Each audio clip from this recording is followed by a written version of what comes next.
Fala pessoal, boa noite, tudo bem? Falar com vocês hoje um pouco sobre a minha transição de carreira, da área de infraestrutura para engenheiro de dados. Falar um pouco sobre mim.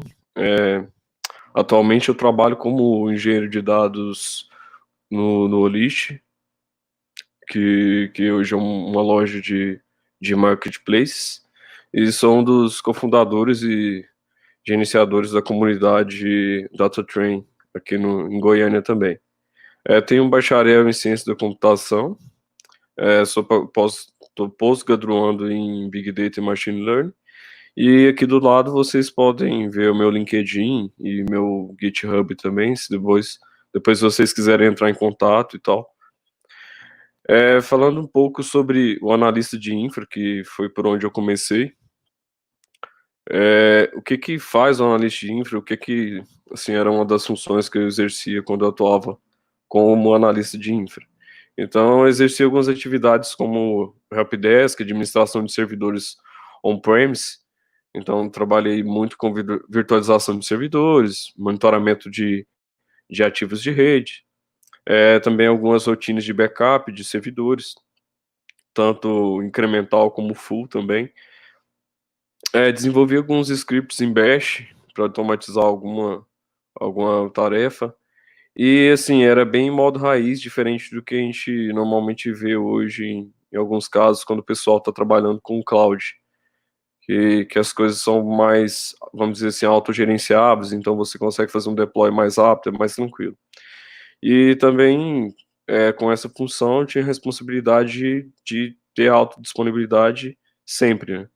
Então era uma das os requisitos aí da parte de infra que você tem que manter tudo funcionando sempre 24/7. Então trabalhei muito com Citrix, ZenServer, Hyper-V, Nagios, Zabbix, Grafana também. E aí meio que eu entro um pouco mais na infra como código, que aí é a parte de automatizar processos utilizando Python, aquisição de métricas de servidores através de código mesmo, e também alguns deploys de alguns serviços via código e a utilização de Docker também, que é algo que é bem interessante hoje, não só para quem trabalha com infraestrutura, mas eu acho que na área de tecnologia como um todo é importante você saber trabalhar com Docker, é bem interessante essa tecnologia. E depois de um tempo, eu comecei a atuar meio que executando algumas rotinas de administração de banco de dados. Então, algumas rotinas, não vou falar DBA, porque eu acho que DBA entra em mais detalhes, mas algumas rotinas administrativas, backup lógico físico, restauração de backups, executava algumas otimizações de queries também, tipo, verificando o plano de execução de uma query, analisando aquela query e vendo o que poderia melhorar, criando índices, coisas desse tipo, assim, mais voltado para administração mesmo de servidores. E aí o que acontece? Eu já tinha uma familiaridade com o SQL, só que quando eu comecei a mexer mais com o banco, assim, eu fui tendo mais essa liberdade dentro da organização. As áreas de negócios, elas vinham com necessidades do tipo, eu tenho um relatório que eu preciso, que eu não tenho hoje no RP, e eu preciso desse relatório. Então a gente ia lá, desenvolvia uma query, fazia aquela extração, gerava aquele relatório para a pessoa, para o usuário final, para ele fazer uma análise específica. Ou então, o que acontece muitas vezes, eu tenho certeza que muita gente passa por esse tipo de situação, é que tipo, eu tô com esse relatório aqui do sistema, mas eu acho que não tá batendo. Eu quero fazer uma comparação para ver se no banco realmente tem essa informação. Então, isso é algo que acontece bastante. E aí eu fazia esse tipo de atividade também. Era comum no dia a dia. E aí eu chego para o meu TCC, né, eu entro no meu trabalho de conclusão de curso, de bacharel em ciência da computação. E aí eu começo a desenvolver um trabalho que ele é mais voltado para a área de inteligência artificial. O objetivo era desenvolver um algoritmo de classificação de transtornos mentais, e durante esse trabalho eu tive a oportunidade de trabalhar com análise de dados, machine learning, então pude conhecer alguns algoritmos de machine learning. Então foi meio que meu primeiro contato, assim, vamos dizer, com a área de dados voltado mais a machine learning, né. E depois disso eu já falei: "Cara, gostei muito disso, eu quero ser um cientista de dados. Vai ser meu objetivo agora de carreira". E aí eu comecei a estudar bastante, eh, e aí como todo mundo começa, eu fui pelo dataset Iris, depois Titanic, fiz alguns cursos na Udemy e na Udacity também, e comecei a olhar algumas coisas também na plataforma do Kaggle, que é uma plataforma bem interessante para quem quer começar na área, que lá ele te permite ter acesso a resultados de notebooks de competições que pessoas desenvolveram, e você vendo aquelas soluções, você consegue ver como que a pessoa implementou aquilo, então te ajuda muito. Então, assim, nesse momento, assim, eu comecei a me dedicar muito, falei: "Não, ciência de dados é algo que eu quero", e, né, a profissão, vamos dizer assim, mais sexy do momento que tá todo mundo falando, então para mim era aquilo que eu queria me tornar, se tornou meu objetivo mesmo de carreira. E aí o que que acontece, na empresa que eu trabalhava, saí da parte de infra e fui para analista de dados. Então foi o meu momento que eu tive primeiro contato com BI e DW, análise de dados exploratórios, a famosa EDA, utilizando Python mesmo. E quando o pessoal tinha alguma demanda do tipo: "Ah, eu preciso tem um processo hoje que eu preciso otimizar, que ele não é executado da forma correta", então a gente, tinha a responsabilidade de desenvolver uma solução para otimizar aquele processo. Não precisamente envolvia alguma coisa de machine learning. Teve casos que envolvia, mas a grande maioria não tinha necessidade. Então, assim, só com uma análise mais de exploratória, alguma, técnica estatística, já conseguia gerar um resultado. E aí durante, quando eu comecei nessa função, eu tive a oportunidade de participar de um pequeno projeto de BI bem no começo dele, onde foi definido algumas coisas mais, vamos dizer assim, técnicas voltado a servidores que iam executar a solução. Então, como eu era analista de infraestrutura anteriormente, eu fui envolvido no projeto. E aí participei de algumas definições de tabela dimensional, tabela fato também. E aí, ok, eu continuei os meus estudos, né, depois que eu fui para análise de dados, aí que eu falei: "Não, realmente é o que eu quero, é ciência de dados", e comecei a estudar mais BI, DW, análise de dados, probabilidade estatística, algoritmos de machine learning, havendo algumas ferramentas também de big data e também algumas coisas de DevOps, da cultura DevOps, que eu acho que é muito interessante, pelo menos a gente ter um conhecimento de como funciona essa cultura. E comecei a fazer alguns testes em cloud, porque eu trabalhei muito com on-premise, mas a gente vê que o futuro é cloud mesmo. Então, de repente, me surge uma oportunidade de atuar como engenheiro de dados.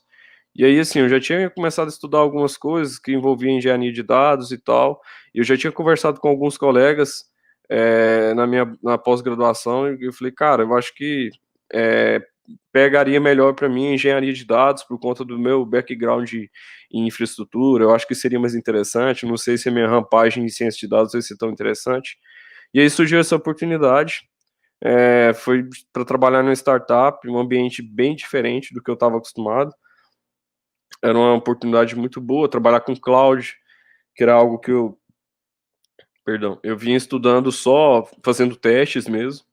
E aí surgiu essa oportunidade de aprender muitas coisas, e lá eu ia trabalhar muito focado mesmo em dados, na parte de dados mesmo. Seria uma área específica da organização, que é o Holistic que eu atuo atualmente, focada somente em dados. Então, assim, isso me motivou muito.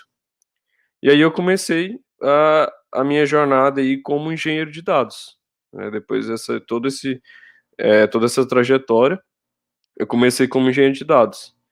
E aí eu comecei a entender mesmo o que que o engenheiro de dados, assim, eu já tinha estudado um pouco antes, mas, na prática a gente sabe que é um pouco diferente, assim.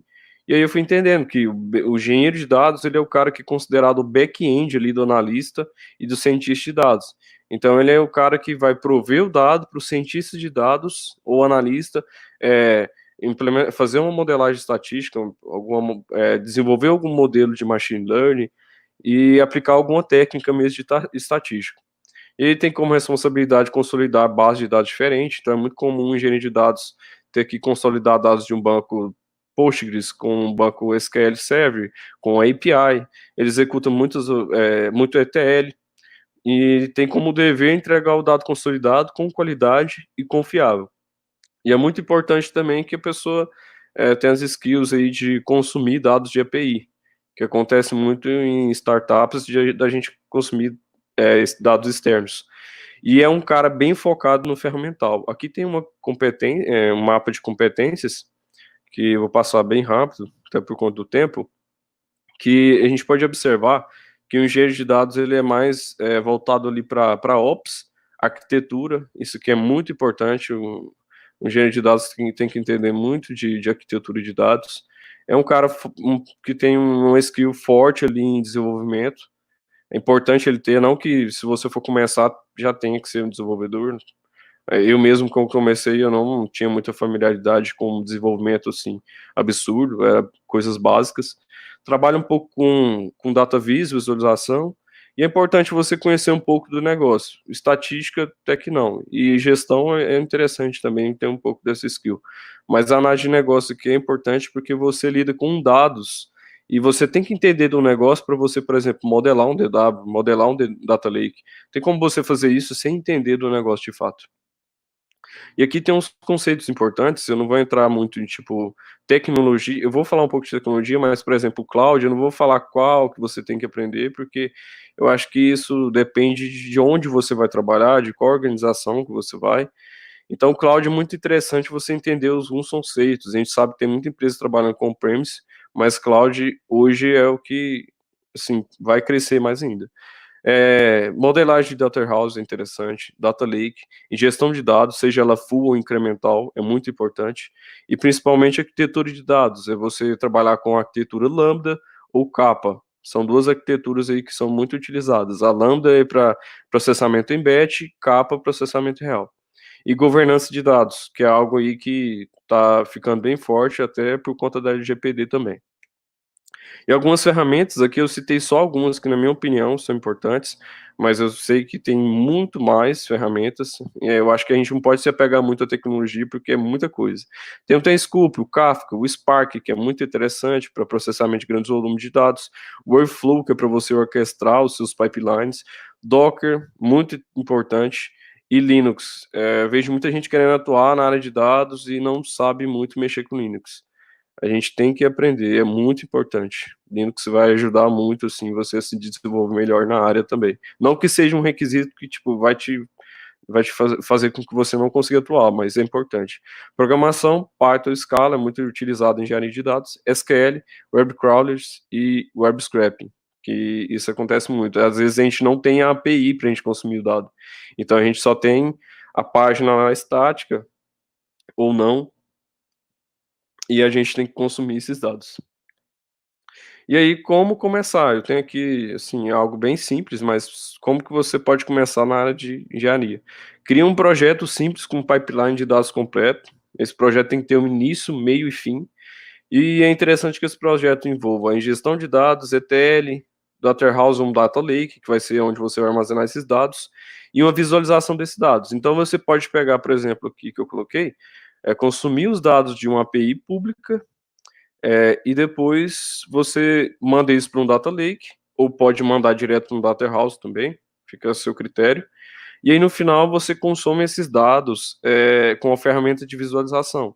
Isso aqui hoje dá para você começar com o seu portfólio de engenharia de dados sem nenhum gasto, assim, vamos dizer, com um gasto pequeno, se você for fazer em cloud. Fazer local não vai ter gasto nenhum. Mas cloud você consegue usar, por exemplo, a AWS, que tem um free tier deles, que é de 1 ano, que dá para usar muita coisa. Então, vale a pena. É um projeto que eu acho que quem tem interesse em atuar como engenheiro de dados deve começar. E aqui algumas dicas que eu tenho, mais pessoal mesmo. Eu acho que é importante, assim, eu vejo hoje o pessoal que quer atuar com engenharia, mas que não faz muito disso, que é tipo criar um portfólio, criar um projeto, ir lá, compartilhar nas redes sociais, isso é muito importante, sabe. É uma coisa que abre muita oportunidade para você conhecer pessoas, de empresas diferentes, trocar ideias diferentes. Às vezes você está passando por um problema, implementou uma coisa ali de um jeito, o cara já vem e fala: "Ó, tem uma solução que é melhor", é um aprendizado para você. O network é interessante, isso ajuda muito, me ajudou muito até hoje na minha carreira e me ajuda ainda. E faça parte de comunidades, eu até deixei em negrito, porque é uma coisa que faz muita diferença. Contribua com a comunidade e não existe pergunta boba, não se preocupa com isso, não existe aquela: "Ah, essa pergunta que eu acho que é boba", nunca é. Pode perguntar que tenho certeza que a sua dúvida pode ser a dúvida de mais pessoas. Aqui, eu coloquei alguns links, interessantes, né, que a gente pode eu acho que é relevante para gente, para quem quer atuar como engenheiro de dados, até para entender um pouco mais também. O primeiro é o que faz um engenheiro de dados, é um artigo que está lá no Data Hackers, que é uma comunidade muito grande no Brasil de ciência de dados, engenharias. Vai ter contato com gente que trabalha fora do país, aqui no país, em empresas gigantes. E depois tem um podcast também que é bem interessante de ouvir. E tem um livro que eu acho que toda pessoa que tem que atuar, que vai atuar como engenheiro de dados, é importante dar uma lida, não tipo dominar o livro, mas é o The Data House Toolkit, que é um guia definitivo para você fazer modelagem de DW. E um artigo que é os tipos de engenheiros de dados, porque cada um tem um tipo diferente. E no final eu coloquei aqui um link porque assim, o Big Data tem muitos bichinhos, assim, né, vamos dizer assim. Aí esse site, ele, tipo, te permite ver, esse carinha aqui é um Pokémon ou é uma tecnologia de Big Data? Então era mais só para vocês darem uma olhada mesmo. E aqui hoje eu estou representando a comunidade DataTrain aqui em Goiânia, e aí eu falo para vocês fazerem parte, aqui está o site embaixo. É, deixa eu só sair isso. O site está embaixo aí, vocês podem entrar, lá tem acesso a todas as nossas redes sociais. E é isso, pessoal, que eu queria passar para vocês hoje. Se tiverem alguma dúvida, eu estou à disposição.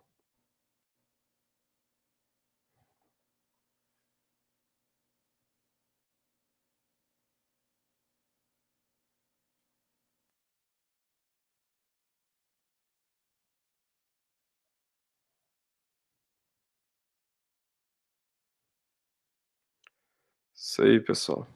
Então é isso, quem depois quiser trocar uma ideia, conversar um pouco mais sobre a área mesmo, tem o meu LinkedIn também, que eu passei para vocês, tá sempre aberto lá, quem tiver interesse em trocar uma ideia mesmo, eu tô sempre à disposição aí.